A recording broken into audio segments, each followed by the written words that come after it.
नमस्कार दोस्तों, स्वागत है आपका स्टडी फॉर सिविल सर्विसेज में। वीडियो को पूरा देखिए। कोई भी आपका फीडबैक है, कोई सजेशन है, तुरंत वीडियो में कमेंट करके जरूर बताइए। अच्छा लगे तो वीडियो लाइक जरूर कर लीजिए और ऐसे वीडियो लगातार फ्री में पाने के लिए चैनल को तुरंत सब्सक्राइब कर लीजिए और बेल आइकन को जरूर टैप कर लीजिए ताकि आगे भी सारे वीडियो आपको मिलते रहे। यूट्यूब में फॉलो करते हैं तो प्लीज ये वाला फ्री टेलीग्राम चैनल जरूर ज्वाइन कर लीजिएगा। सारे नोटिफिकेशन, सारे अपडेट यहीं पे आते हैं, ध्यान रखिएगा। स्टडी फॉर सिविल सर्विसेज का कोई भी पेड ग्रुप अगर आपको ज्वाइन करना है तो सिर्फ 856480560660897523864455 यही नंबर है हमारे, सिर्फ जहां पे कॉल या व्हाट्सएप कर सकते हैं।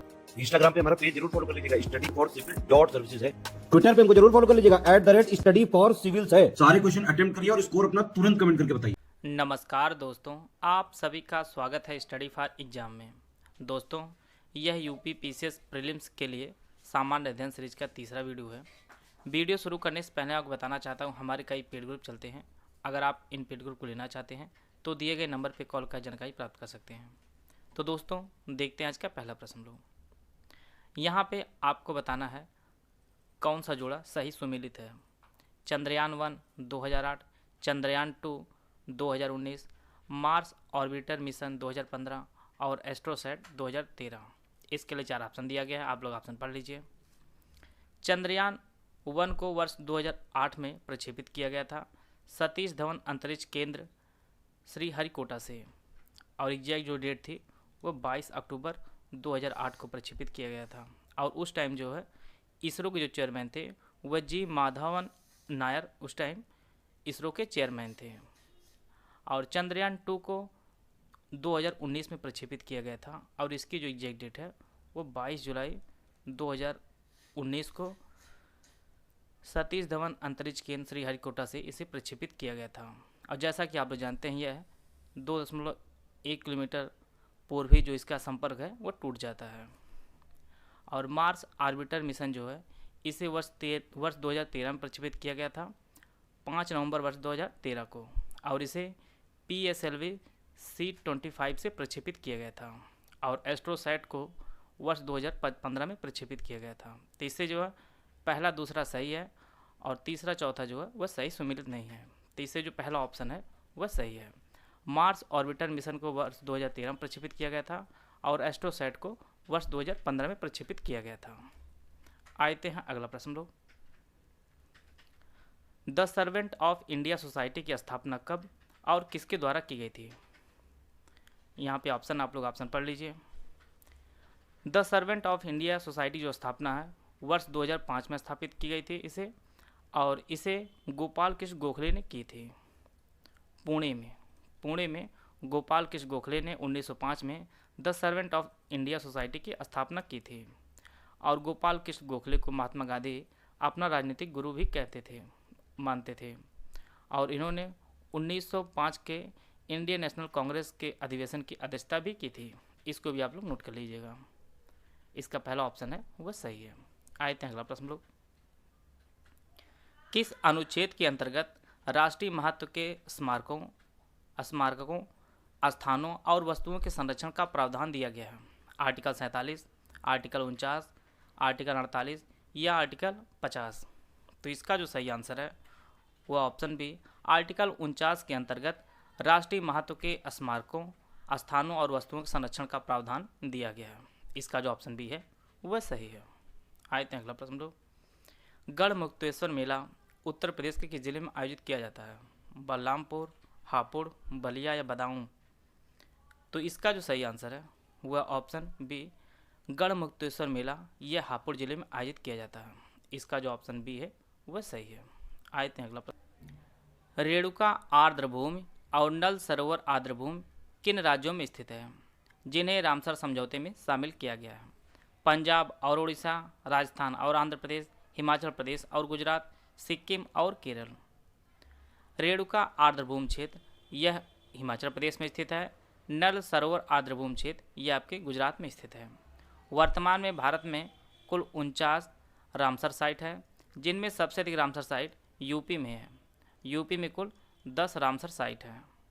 और प्रत्येक वर्ष 2 फरवरी को विश्व आर्द्रभूमि दिवस मनाया जाता है। भारत ने रामसर समझौते पर हस्ताक्षर 1982 में किया था। और भारत की सबसे बड़ी रामसर साइट जो है यह सुंदर वेटलैंड है, और सबसे छोटी रामसर साइट यह रेणुका आर्द्रभूमि क्षेत्र है। क्षेत्र है, इसको भी आप लोग नोट कर लीजिएगा। आए थे अगला प्रश्न लोग, निर्मल ग्राम पुरस्कारों की शुरुआत कब की गई थी? 2003, 2002, 2004 या 2005? इसकी जो शुरुआत है वर्ष 2003 में की गई थी। निर्मल ग्राम पुरस्कारों की घोषणा जो है वह वर्ष 2003 में इसकी शुरुआत की गई थी और यह ग्राम पंचायतों, ब्लॉकों, जिलों को स्वच्छ रखने के उद्देश्य से इसे शुरू किया गया था। इसका जो पहला ऑप्शन है वह सही है। हाल ही में उत्तर प्रदेश के शहर में दिव्यांगों के लिए देश में अपनी तरह का पहला स्टेडियम बनाया गया। कानपुर, लखनऊ, प्रयागराज या गोरखपुर? तो इसका जो सही आंसर है वह ऑप्शन बी, लखनऊ में स्थापित हुआ है दिव्यांगों के लिए पहला स्टेडियम और यह लखनऊ के शकुंतला मिश्रा दिव्यांग पुनर्वास विश्वविद्यालय में स्थापित किया गया है। आते हैं अगला प्रश्न लोग, टोक्यो ओलंपिक 2020 के पदक तालिका में कितने पदक के साथ यूएसए शीर्ष पर रहा है? 89, 106, 113 या 78? तो इसका जो सही आंसर है वह ऑप्शन सी, अमेरिका ने कुल 113 पदक जीता था, जिसके साथ ही वह पदक तालिका में पहले स्थान पर था। इसने कुल 39 गोल्ड, 41 रजत और 33 जो है कांस्य पदक जीता था। दूसरे स्थान पर चाइना रहा है और तीसरे स्थान पर आरओसी रहा है। भारत का जो स्थान टोक्यो ओलंपिक 2020 में था वह 48वां था और भारत ने कुल 7 पदक जीता था, जिनमें 1 गोल्ड था, 2 रजत था और 4 जो है कांस्य पदक था। आते हैं अगला प्रश्न लोग, आज़ादी, फ्रीडम, फासिज्म, फिक्सन नामक पुस्तक किसने लिखी है? सलमान रुश्दी, झुम्पा लाहिड़ी, अरुंधति राय या विक्रम सेठ? तो इसका जो सही आंसर है वह ऑप्शन सी, यह जो पुस्तक है यह अरुंधति राय ने लिखी है और इसका जो प्रकाशन है वह पेंगुइन बुक्स लिमिटेड ने इसे प्रकाशित किया है। अरुंधति राय की सबसे फेमस जो बुक है वह the God of small thing इनकी फेमस बुक है और इसी के लिए इन्हें 1997 में बुकर पुरस्कार से भी जो है सम्मानित किया जा चुका है अरुंधति राय को। आए थे अगला प्रश्न लोग, निम्नलिखित में से सही विकल्प का चयन करना। यहाँ पे 2 स्टेटमेंट दिया गया है। रेडियोधर्मिता की खोज बर्जेलियस ने की थी, उत्प्रेरक की खोज हेनरी बैक्यूरेल ने की थी। केवल एक सही है, दोनों सही है, केवल 2 सही है या इनमें से कोई नहीं सही है? तो इसका जो सही आंसर है वो ऑप्शन डी, इनमें से कोई स्टेटमेंट जो है वह सही नहीं है। रेडियोधर्मिता की जो खोज है वह हेनरी बैक्यूरेल ने की थी और इन्होंने यह खोज 1896 में की थी और उत्प्रेरक की जो खोज है वो बर्जेलियस ने की थी और इसने उसकी खोज 1835 में की थी। तो यह आपस में इंटरचेंज है, तो इसका जो ऑप्शन डी है वह सही है। निम्नलिखित को कालानुक्रम से सजाएं। बिलग्राम का युद्ध, करनाल का युद्ध, धर्मत का युद्ध, जजायु का युद्ध। इसके लिए 4 ऑप्शन दिया गया, आप लोग ऑप्शन पढ़ लीजिए। बिलग्राम का जो युद्ध हुआ था यह 1540 में शेरशाह सूरी और हुमायूं के मध्य हुआ था, जिसमें शेरशाह सूरी विजयी रहता है और हुमायूं जो है इस युद्ध में हार जाता है और इसी युद्ध में हारने के कारण हुमायूं भारत छोड़कर बाहर चला जाता है। करनाल का युद्ध हुआ था यह 1739 में नादिर शाह और मोहम्मद शाह के मध्य हुआ था, जिसमें नादिर शाह जो है वह विजयी रहा है। धर्मत का युद्ध यह 1658 में हुआ था और यह दारा सिकोह और औरंगजेब के मध्य हुआ था, जिसमें औरंगजेब विजयी रहता है। जजायु का युद्ध 1707 में हुआ था, जिसमें बहादुर शाह ने आजम को हराकर उसे मार डालता है।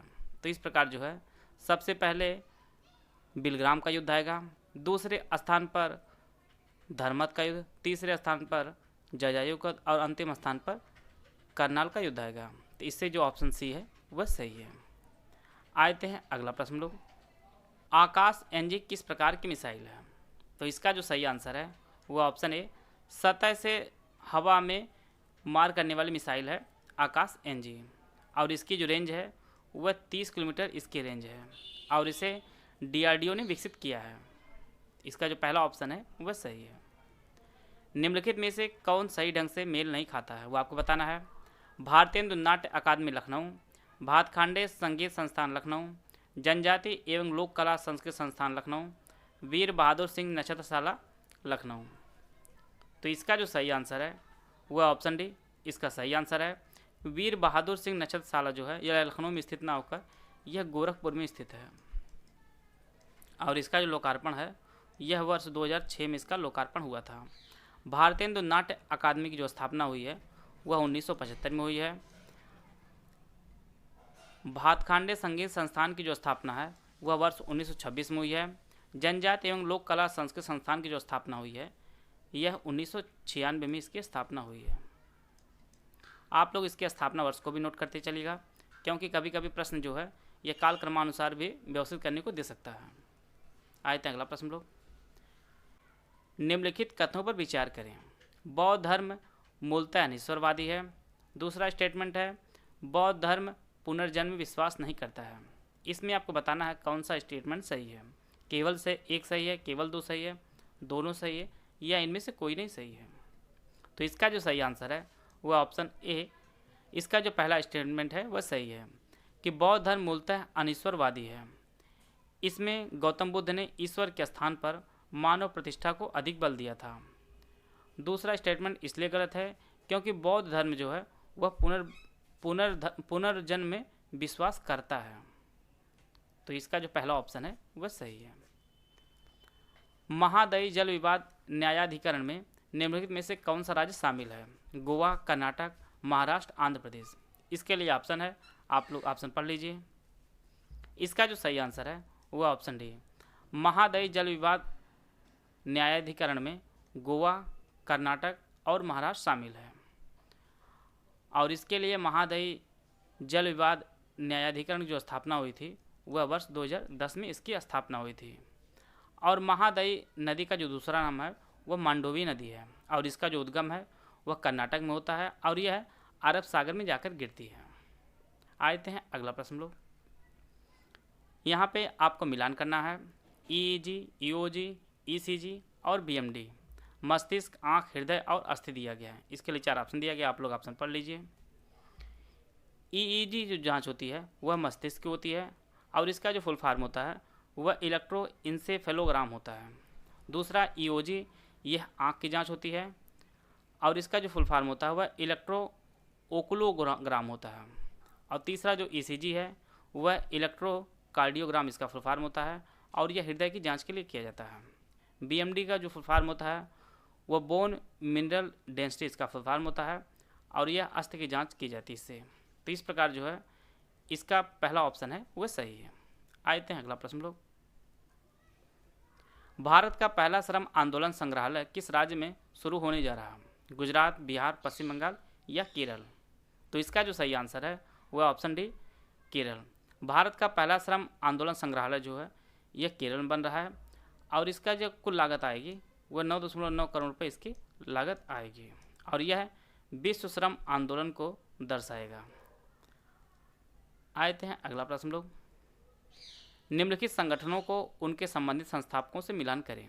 परमहंस मंडली, धर्म सभा, तत्वबोधिनी सभा, प्रार्थना समाज। देवेंद्रनाथ टैगोर, दादोबा पांडुरंग, राधा कामदेव, आत्मारंग पांडुरंग। इसके लिए 4 ऑप्शन दिया गया, आप लोग ऑप्शन पढ़ लीजिए। परमहंस मंडली जो स्थापना हुई है वह वर्ष 1849 में दादोबा पांडुरंग ने की थी और इन्होंने महाराष्ट्र में इसकी स्थापना की थी। धर्म सभा की जो स्थापना है वह राधा कामदेव ने की थी और इसकी स्थापना 1830 में कलकत्ता में इन्होंने की थी और इन्होंने सती प्रथा का समर्थन किया था राधा कामदेव ने। तत्वबोधिनी सभा की जो स्थापना है वह 1839 में कलकत्ता में देवेंद्रनाथ टैगोर ने की थी और प्रार्थना समाज जो स्थापना है वह वर्ष 1867 में मुंबई में आत्माराम पांडुरंग ने की थी। तो इस प्रकार जो है इसका पहला वाला ऑप्शन है वह सही है। आप लोग इसके स्थापना वर्ष को भी याद करते चलेगा क्योंकि आपको स्थापना वर्ष से भी मिलान करने को प्रश्न बना सकता है आयोग। आते हैं अगला प्रश्न लोग, निम्नलिखित विकल्पों का मिलान करें। एक तरफ 1 डिस्ट्रिक्ट 1 प्रोडक्ट दिया गया, दूसरी तरफ उससे संबंधित जनपद दिया गया है। आजमगढ़, प्रयागराज, कासगंज और पीलीभीत। इसके लिए ऑप्शन दिया गया, ऑप्शन आप लोग पढ़ लीजिए। आजमगढ़ का 1 डिस्ट्रिक्ट 1 प्रोडक्ट जो है वह काली मिट्टी की कलाकृतियां हैं। प्रयागराज का 1 डिस्ट्रिक्ट 1 प्रोडक्ट मूज उत्पाद है। जरी जरदोजी जो है यह कासगंज का 1 डिस्ट्रिक्ट 1 प्रोडक्ट है और बांसुरी जो है यह पीलीभीत का है। तो इस प्रकार जो है इसका पहला ऑप्शन है वह सही है। आते हैं अगला प्रश्न लोग। एक चीज़ और नोट कर लीजिएगा आप लोग कि वन डिस्ट्रिक्ट वन प्रोडक्ट जो है उत्तर प्रदेश में वर्ष 2018 में लॉन्च किया गया था। इसको आप लोग नोट कर लीजिएगा। आते हैं अगला प्रश्न लोग। इसमें आप लोगों को कालानुक्रम में व्यवस्थित करना है। हिमाचल प्रदेश, त्रिपुरा, गोवा और झारखंड। हिमाचल प्रदेश जो स्थापना है वह 1971 में हुई थी। त्रिपुरा की स्थापना 1972 में हुई थी। गोवा की जो स्थापना है वह 1987 में हुई थी। और झारखंड जो है बिहार से अलग होकर वर्ष 2000 में इसकी स्थापना हुई थी। तो इस प्रकार जो है इसका ऑप्शन सी है वह सही है। आप लोग कितने प्रश्न सही हो रहा है आप कमेंट बॉक्स में बताइएगा। वीडियो अगर आपको अच्छा लगे तो आप लाइक कर सकते हैं, चैनल सब्सक्राइब कर लीजिए। वीडियो को पूरा देखने धन्यवाद। जय हिंद, जय भारत।